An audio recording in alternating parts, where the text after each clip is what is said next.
Bienvenue pour cette nouvelle séquence des paroles de la vie éternelle avec Marc Joseph. Nous sommes aujourd'hui le 30 novembre. 30 novembre 2023. Encore un jour de grâce à vivre dans la présence de Jésus-Christ. J'ai dit un jour de grâce parce que Jésus-Christ a dit qu'il est avec toi tous les jours jusqu'à la fin du monde. Et si la présence de Jésus-Christ est dans ta vie, c'est que la grâce est dans ta vie. Jésus-Christ est le promoteur de la grâce. Et comme nous avons dit hier, en lisant l'évangile de Jean, chapitre 3, verset 17, la présence de Jésus, c'est la présence de la grâce. Alors, aujourd'hui, c'est pour toi un jour de grâce, un jour de bénédiction. Je ne connais pas les événements que tu vas avoir à vivre, mais j'ai la certitude que selon sa promesse, Jésus-Christ est avec toi. Et si Jésus-Christ est avec toi, tu es forcément touché par sa grâce qui t'accompagne. Jésus-Christ dit, je suis avec toi tous les jours, jusqu'à la fin du monde. Et rien n'a changé. Car si tu crois en lui, tu l'as reçu dans ta vie, il est continuellement avec toi. Donc aujourd'hui, c'est un jour de grâce parce que Jésus-Christ est dans ta vie. Donc, pour un jour de grâce, pas de panique, pas d'inquiétude, pas de déprime, pas de découragement. Élève ton âme seulement à Jésus-Christ, place ta foi en lui et sois vainqueur. Car la victoire qui triomphe dans ce monde, c'est ta foi. Même si tu as des difficultés, Jésus a connu les difficultés. Nous sommes dans un monde de problèmes, dans un monde de difficultés. Si tu regardes aux événements de ce monde, il n'y a rien pour te procurer la paix. Il n'y a rien pour vraiment pour t'encourager. Mais si tu regardes à Jésus-Christ, dans sa présence, dans son amour pour toi, tu as foi en lui, tu as foi en sa grâce, eh bien, tu peux vivre cette journée dans la paix, sachant quoi qu'il arrive, quels que soient les événements que tu vas traverser, Jésus-Christ est et sera toujours avec toi. Oh, que son Saint-Nom soit béni. Que le nom de Jésus-Christ soit glorifié. Que toi aussi tu sois béni. Comme je fais chaque matin, je vais m'appuyer sur cette promesse de Jésus-Christ pour prier avec toi. Cette promesse de Jésus-Christ dit, tout ce que vous demandez au Père à mon nom, je le ferai pour que le nom du Père soit glorifié. Mais je vais prier avec toi ce matin pour que le nom du Père soit glorifié. Je vais prier pour que Jésus puisse accomplir l'exaucement de ma prière dans ta vie et que le nom du Père soit glorifié. Et toi, tu puisses glorifier le nom du Père auprès des autres. Je le crois. Si tu demandes quoi que ce soit au nom de Jésus, Jésus le fera pour que le nom du Père soit glorifié. Alors je vais prier avec toi, quelles que soient les circonstances dans ta vie, que tu sois en bonne santé, que tu sois dans la joie, que tu sois malade, que tu sois dans les difficultés. Eh bien, dans le nom de Jésus, je vais prier pour que la grâce de Jésus-Christ abonde dans ta vie et que tu puisses trouver en lui la paix, la délivrance, la guérison. Prions ensemble. Si tu es malade, comme je dis chaque matin, pose ta main là où tu es malade et prie avec moi. Élève ton âme avec moi. Je ne suis pas physiquement avec toi, mais tu vois mon visage dans la vidéo.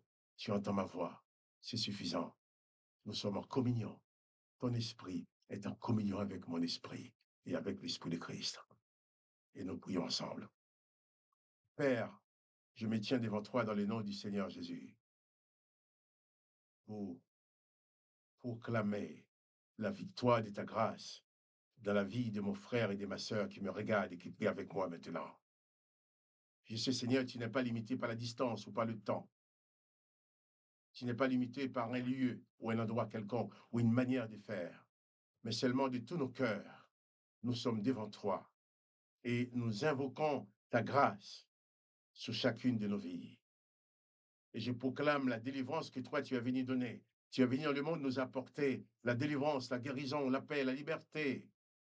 Mais il y a des événements de ce monde qui veulent nous enlever ces choses-là, qui veulent nous enlever les bienfaits que tu nous as apportés. Eh bien, dans le nom de Jésus, je proclame l'accomplissement de toutes tes bénédictions dans la vie de mon cœur et de ma sœur qui prie avec moi. Je proclame la guérison dans son corps. Je donne que ton corps, mon frère, ma sœur, je donne à ton corps maintenant de produire la guérison. Dites à ton corps, au nom de Jésus, sois guéri maintenant. Dites à ton corps, au nom de Jésus, d'expulser la maladie. Dites à ton corps, au nom de Jésus, de chasser toute maladie. Je donne à ton corps maintenant de manifester la guérison dans le nom de Jésus. Par la puissance du sang de Jésus, que tu sois guéri, que ton âme soit guérie, que ton corps soit guéri, que ton âme soit sauvée, que dans ton esprit, dans ton être entier, tu en sois libéré. S'il y a des mauvais esprits qui te tourmentent, au point de de te donner des cauchemars la nuit, dans le nom de Jésus-Christ, je paralyse les œuvres de ces mauvais esprits-là, dans le nom de Jésus. Sois en communion avec moi et entrons ensemble dans cette victoire, que tu sois réellement guéri, réellement sauvé, réellement libre pour servir ton Dieu. Papa, merci, parce que dans le nom de Jésus, cette prière va être exaucée afin que ton nom soit glorifié. Et mon bien-aimé pourra parler de toi, pourra glorifier ton nom en disant, tu as répondu à la prière. Merci, Père, dans le nom du Seigneur Jésus-Christ. Amen. Je t'invite à brandir ta foi. Je t'invite à brandir ta foi en Jésus-Christ devant tous ces événements que tu as traversés et à t'installer dans la victoire de Jésus-Christ. Cette victoire que personne ne pourra t'enlever. Je vais continuer à lire avec toi dans l'Évangile de Jean, chapitre 3. Hier, nous avons lu le verset 17 qui dit, le Père, Dieu le Père n'a pas envoyé son Fils dans le monde pour qu'il juge le monde, mais pour que le monde soit sauvé par lui. Nous avons dit ensemble que Jésus-Christ n'est pas venu pour te juger, mais il est venu uniquement pour te sauver. Nous allons lire maintenant le verset 18. Jésus continue à parler avec Nicodème. Jésus-Christ dit, celui qui croit au Fils, celui qui croit en lui, n'est point jugé. Mais celui qui ne croit pas est déjà jugé, parce qu'il n'a pas cru au nom du Fils unique de Dieu. Celui qui croit en Jésus-Christ n'est point jugé. Il n'y a plus aucun jugement pour lui, parce qu'il est libéré de tout péché, de tout mal, de tout jugement. Mais celui qui ne croit pas est déjà jugé. Je voudrais bien m'arrêter un petit peu sur ce bien expliqué. Celui qui croit en Jésus-Christ n'est point jugé. Mais celui qui ne croit pas est déjà jugé. Ce n'est pas Jésus qui est le juge. Parce qu'avant la venue de Jésus dans ta vie, tu étais déjà jugé et condamné. La loi t'avait déjà jugé et condamné. Et Nicodème le sait. Nicodème vivait sous cette loi de condamnation, cette loi qui ne faisait que condamner le pécheur. Et c'est ainsi qu'on pouvait lapider cette femme adultère. C'est ainsi qu'on pouvait tuer quelqu'un parce qu'il a péché. Donc, sans Jésus, tu es déjà jugé et condamné. Ce n'est pas la parole de Jésus qui te juge. Ce n'est pas Jésus qui te juge. J'ai dit qu'il n'est pas venu pour juger. Mais il est venu chez des gens qui sont déjà jugés et condamnés. Il est venu les extirper de la condamnation.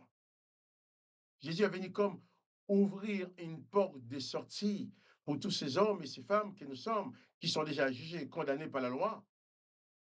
Jésus vient nous ouvrir une porte pour nous évader de la prison de la loi, pour nous permettre de nous évader de cette prison de condamnation. C'est ainsi que Jésus dit, celui qui croit en moi n'est point jugé. Mais celui qui ne croit pas en moi est déjà jugé. C'est même pas moi qui le juge. Il était déjà jugé avant que je vienne. Déjà jugé et condamné. Tu étais déjà jugé et placé sous la condamnation de la loi avant ma venue. Maintenant, si tu crois en moi, je vais te libérer de ce jugement et de cette condamnation pour te sauver. Mais si tu ne crois pas, tu es déjà jugé. Donc, Dieu le Père n'a pas envoyé son Fils dans le monde pour qu'il juge le monde, mais pour que le monde soit sauvé. Mais pour que le monde soit sauvé, il faut que ce monde puisse croire en lui. Car si tu ne crois pas en lui, si tu n'as pas foi en lui, tu ne peux pas être sauvé. C'est pas lui qui ne peut pas te sauver. Tu ne peux pas être sauvé parce que tu es déjà jugé et condamné. Lui vient ouvrir une porte pour te permettre de t'évader de cette prison de la condamnation. Il faut que tu acceptes de t'évader. Veux-tu, avec Jésus, t'évader de la prison des condamnations et des jugements dans lesquels tu es? Jésus vient pour te sauver, pour te sortir de la prison, pour te sortir de la condamnation. Si tu ne veux pas t'en sortir, il ne peut rien pour toi, puisque Jésus ne va pas jamais te violer. Jésus ne va jamais violer confiance. Il ne va jamais t'obliger à faire ce que tu ne veux pas faire. Il t'appelle avec amour. Mais si seulement tu parviens à entendre cette voix d'amour dans ton cœur, tu parviens à entendre la voix de Jésus-Christ, qui te dit, je t'aime, viens à moi, je veux que tu sois sauvé. Si tu réponds à cet appel, il te donne tout de suite le pouvoir de devenir enfant de son Père, qui va hériter la vie éternelle, sans plus aucune condamnation. L'apôtre Paul, cet homme, qui était un tueur des chrétiens, il a découvert l'excellence de Jésus, l'excellence de la grâce. Il a clamé aux Romains, il n'y a donc maintenant aucune condamnation pour ceux qui sont en Jésus-Christ. Il n'y a donc maintenant aucune condamnation, dit l'apôtre Paul. Et cet homme-là, avant de connaître Jésus, était un tueur. Il voulait détruire tous les chrétiens. Et c'est l'apôtre Paul qui était un rabbin, un pharisien, un docteur de la loi, qui va écrire aux Corinthiens pour leur dire que quand il servait l'Éternel sous la loi, il était au service du ministère de la mort et de la condamnation. Mais quand il a retrouvé Jésus, il s'est trouvé au service du ministère de la grâce. Oui, ministère de la paix, ministère de la grâce, ministère de la bénédiction, où il n'y a plus de condamnation. Seul Paul a pu parler de ça parce qu'il a servi sous les deux ministères. Il a servi en tant que ministre de l'Éternel, en tant que pharisien, docteur de la loi, en tant que rabbin. Ensuite, il a servi en tant que serviteur de Jésus-Christ. Il a su faire la différence entre les deux.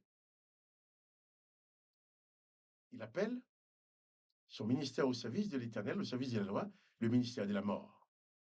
Et son service au ministère de Jésus, au service de Jésus, son ministère au service de Jésus, le ministère de la vie et de la grâce et de la paix. Alors choisis toi-même aussi. Celui qui croira sera sauvé. Celui qui croit n'est point jugé, mais celui qui ne croit pas est déjà jugé. Donc tu peux sortir du jugement et de la condamnation en croyant en Jésus-Christ. Crois en Jésus-Christ et tu seras sauvé. Et toi qui crois déjà en lui, souviens-toi, n'oublie pas que Jésus-Christ est avec toi tous les jours, pas la jour, on ne dit pas la jour, on dit le jour, hein, la journée. Jésus est avec toi toute la journée. Jésus est avec toi tous les jours jusqu'à la fin du monde. Tous les jours, il est avec toi. Choisis de faire route avec Jésus-Christ dans ta vie. Et pas de panique. N'aie plus peur de rien. Car Jésus-Christ est avec toi pour te sauver. Et il te sauvera toujours. Que le nom de Jésus-Christ soit glorifié. Que toi aussi, tu sois béni. Quant à moi, Marc-Joseph, je te dis seulement que tu aimes cette vidéo. N'oublie pas de cliquer sur j'aime pour le dire.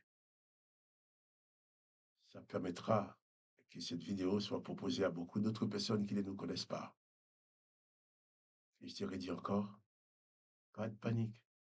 Aujourd'hui, c'est un jour de grâce avec la présence de Jésus-Christ dans ta vie. Réalise cela et bannis la déprime. Quand Jésus-Christ est présent, quelle que soit la situation, tout est encore possible. Car par son amour et sa puissance, il ne t'abandonnera jamais. Sois donc béni dans le nom de Jésus-Christ. Vis bien ta journée de grâce. Et je te dis à demain pour une autre séquence des paroles de la vie éternelle.